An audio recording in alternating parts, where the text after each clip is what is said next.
Oke, langsung saja ke pertanyaan pertama, yaitu apa tantangan bagi guru untuk menjadi contoh atau teladan, khususnya dalam hal sosial emosional. Nah, yang pertama itu memberikan penguatan untuk mengenali emosi peserta didik dengan latar yang berbeda-beda, sehingga guru perlu melakukan teknik ataupun pendekatan yang lebih dekat dengan peserta didiknya. Yang kedua, memberikan pemahaman, penghayatan, dan kemampuan mengelola emosi peserta didik yang berasal dari latar belakang yang kurang baik, seperti dari lingkungan keluarga yang broken home, lingkungan tempat tinggal yang terpinggirkan, lingkungan masyarakat yang rawan kekerasan, karena lingkungan-lingkungan tersebut dapat menjadikan mereka mempunyai emosi yang tinggi. Lalu selanjutnya, mengajarkan peserta didik dengan cara menunjukkan rasa empati kepada sesama temannya, sehingga diperlukan kepekaan yang tajam untuk menemukan rasa empati tersebut. Selanjutnya, memberikan pemahaman kepada peserta didik yang memiliki karakteristik individualisme untuk membangun kerjasama dan hubungan yang baik sesama teman maupun dengan orang-orang di sekitarnya. Lalu yang terakhir itu memberikan pemahaman kepada peserta didik akan pentingnya kemampuan yang bertanggung jawab. Lalu selanjutnya ada mengenai kasus yang ada berkaitan dengan hal di atas berdasarkan pada pengalaman Anda mengamati proses belajar mengajar yang pernah Anda ikuti. Nah, kasus yang pernah saya amati berdasarkan pengalaman mengajar yang pernah saya ikuti, yaitu kasus ketika peserta didik diminta guru untuk menyiapkan proses pembelajaran agar bisa tertib. Nah, peserta didik tersebut masih saja mengobrol bersama temannya. Nah, namun ketika guru mengingatkan peserta didik tersebut untuk tertib, peserta didik itu emosinya tinggi dengan sering membantah peringatan guru.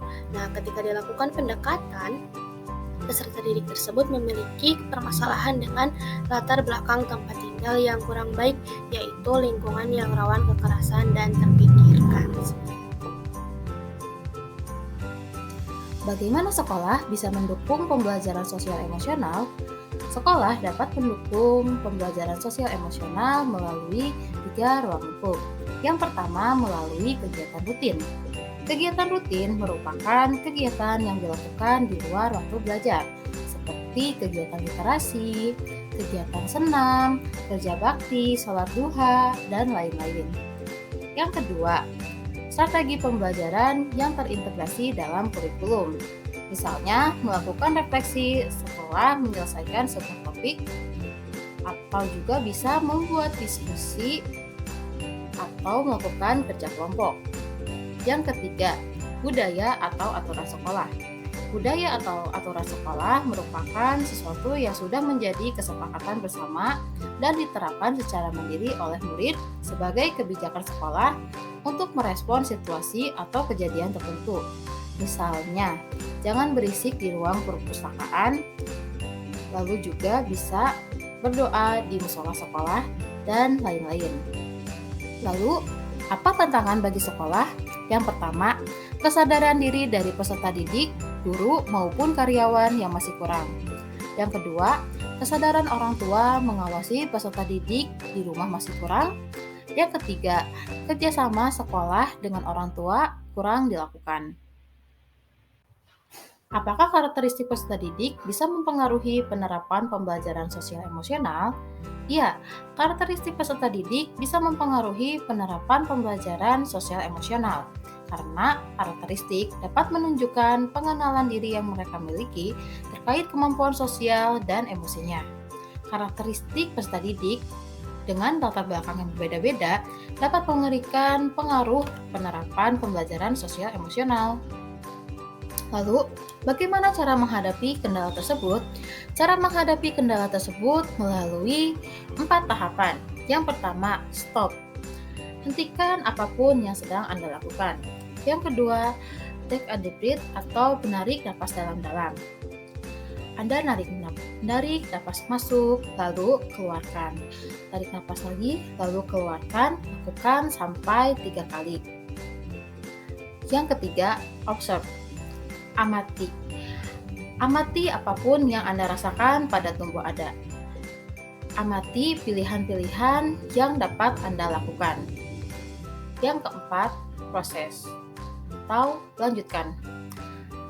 Ketika urutan 1 sampai 3 sudah selesai, Silahkan lanjutkan kembali aktivitas yang Anda lakukan sebelumnya dengan perasaan yang lebih tenang, pikiran yang lebih jernih, dan sikap yang lebih positif. Film Laskar Pelangi bercerita tentang beberapa anak di Bangka Belitung yang mengalami kesulitan proses pembelajaran karena beberapa fasilitas yang belum memadai. Tetapi pendidikan berfungsi untuk menggapai mimpi-mimpi tersebut karena peran guru dalam film tersebut. Anak-anak berhasil untuk mewujudkan motivasi belajar bagi mereka, dan alhamdulillah anak-anak tersebut dapat menyelesaikan sekolahnya dan melanjutkan sekolahnya dan agar bisa mencapai mimpi-mimpi yang mereka harapkan. Film ini dibuat oleh anak tersebut yang alhamdulillah sudah sukses.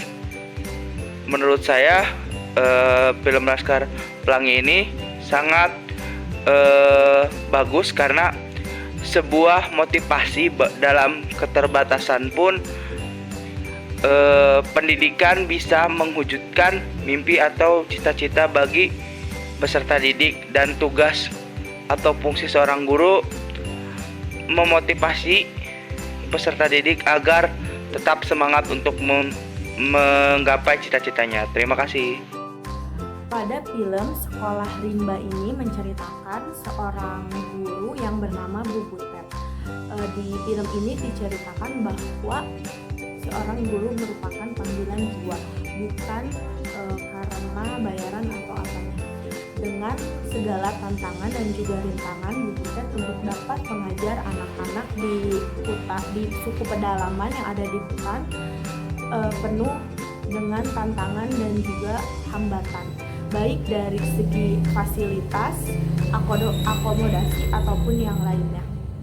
Di sana juga tidak hanya sampai di situ, banyak tentangan dari warga sekitar karena anak-anaknya jarang membantu orang tuanya untuk berburu maupun berladang.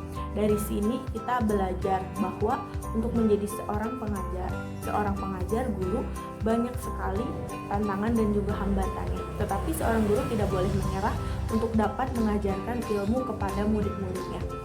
Di film Sekolah Rimba ini juga kita belajar bahwa menjadi seorang guru yang harus mengajarkan membaca, menulis maupun berhitung kepada anak baik di daerah terpencil ataupun di daerah lainnya. Selain itu juga menerapkan sosial emosional yang ada di dalam diri siswa untuk dapat menjalani kehidupan sehari-hari. Dan di ending film Sekolah Rimba ini, Bu Butet berhasil membuat salah satu muridnya berani mengemukakan pendapatnya dan juga menolak ajakan para pekerja proyek untuk tidak bekerja sama dengan masyarakat rimba tersebut. Bu Butet senang dan juga bangga terhadap muridnya itu. Dan di situ kita bisa belajar juga bahwa apa yang diterapkan oleh seorang guru baik di sekolah ataupun di lingkungan sekitar itu sangat berguna bagi kehidupan sehari-hari. Baik, adapun kaitannya film Deadpool Society dengan pembelajaran emosional adalah ketika kita mengajar, kita harus memiliki ciri khas. Nah, salah satunya itu adalah gaya mengajar kita. Gaya mengajar kita pun harus memiliki yang namanya sosial emosional, karena selama ini yang kita temui adalah guru itu ketika mengajar terlalu kaku, terlalu sistematis, terlalu terlalu terkesan tidak fleksibel. Nah, kita sebagai guru itu harus fleksibel, harus membuat peserta didik itu tuh nyaman, aman di dalam kelas. Dan salah satunya itu gaya belajar. Hal ini dapat kita lihat dari gaya kita berbicara. Ketika kita berbicara menggunakan rasa emosional atau sosial emosional, hal itu akan terasa oleh peserta didik kita, dan apa yang kita sampaikan pun akan dapat diterima dengan baik oleh peserta didik kita. Selain itu, guru pun harus bisa memberikan kebebasan kepada peserta didik untuk terus bermimpi. Jangan membuat peserta didik takut untuk bermimpi. Nah, hal ini pun berkaitan dengan mata pelajaran yang pernah kita pelajari, yaitu tentang filosofi pendidikan Indonesia, di mana di situ ada sistem Among yang dikeluarkan oleh Ki Hajar Dewantara, di mana guru itu Ingat Tulodo, Inmat Gemangun Karso, dan Tutur Handayani.